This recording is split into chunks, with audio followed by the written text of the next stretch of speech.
Достар, қамырымыз дайын, өте жұмсақ болып шыққан. Міне 15 минут тұрды, даже мен 20 минутқа қойып қойдым. И осылай алғаннан кейін бір домалақтап аламыз.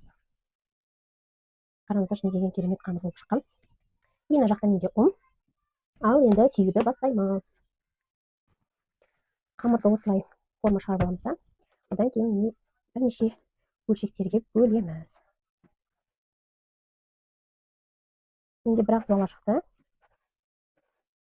Мына екеуін бірге қоса саламыз.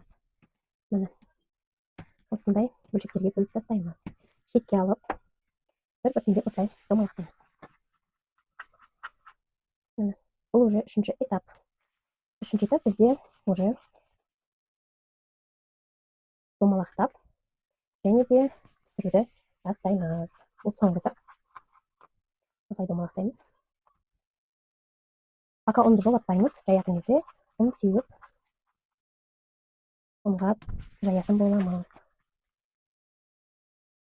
Достар, осы домалақтау тәсілін сіздерге үйретейін ба?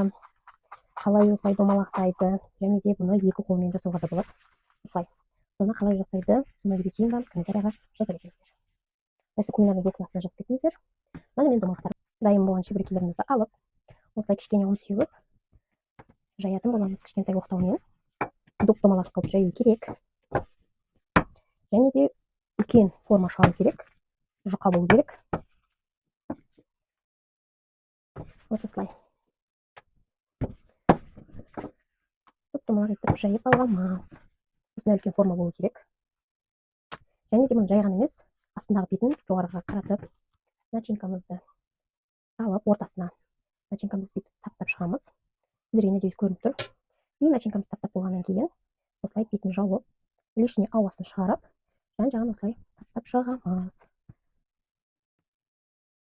Ауасын шығарамыз өйтіп, қатты батырмаймыз. И осындай чебурекелеріміз дайын.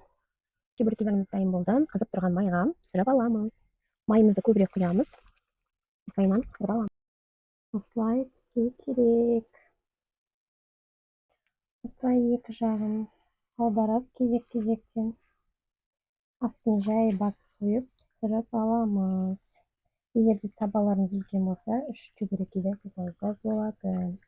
Менікі чуть-чуть кішкентай, сондықтан да 2 чебурекеден салып. Өте дәмді қытырлақ чебурекеларым дайын болды. Сіздер де осы тәсілмен жасап көріңіздер. Мен бүгінгі кулинарный влогым осымен аяқталды. Келесі кулинарный влогқа дейін сау болыңыздар. Тіркеліп лайк басуды ұмытпаңыздар. Пока-пока.